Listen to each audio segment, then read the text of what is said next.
The world is keeping a close eye and everything on Egypt, where negotiators are looking for a breakthrough on a Gaza peace deal.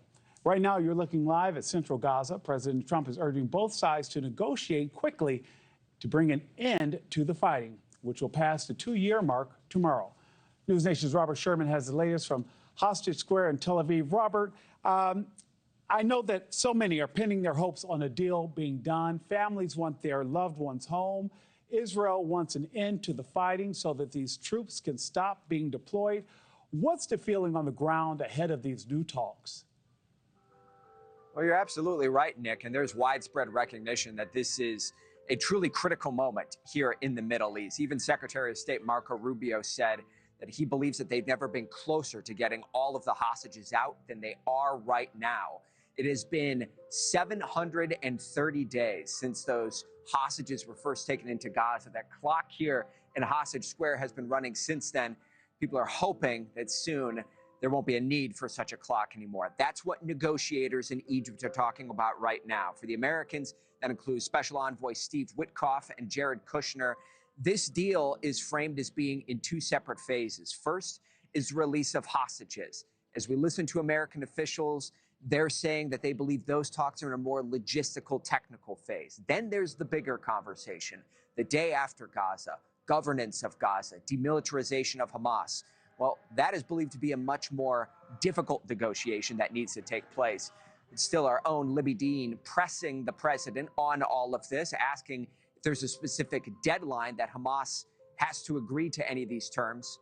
Here's what he said. Are you willing to set a deadline for Hamas to release the hostages? Very quickly. We had some very good meetings. The countries of the world, a lot of the countries surrounding Israel, frankly, Muslim, Arab, and many others have had great meetings with Hamas. I think it's going to go very quickly. However these talks go, the president has made clear that something that is a non-starter for him is Hamas having control of the Gaza Strip after the war is over, hoping to move through this diplomatically, but also making clear that if Hamas does not leave, does not give up control, they'll be destroyed.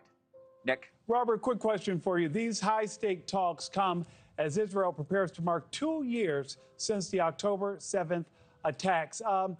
Robert, and some reports say as many as 1,100 soldiers, Israeli soldiers, have died fighting in this war. How is Israel marking this somber milestone? It is something that dominates every conversation on the ground here, Nick. Everywhere you go, people are asking, are we going to get a deal? People are talking about the 2-year anniversary of October 7th. In disbelief it's been this long. The scenes you're looking at on your screen, this was overnight here. On one side, Tel Aviv, where prayer vigils were taking place. On the other side, demonstrations in Jerusalem.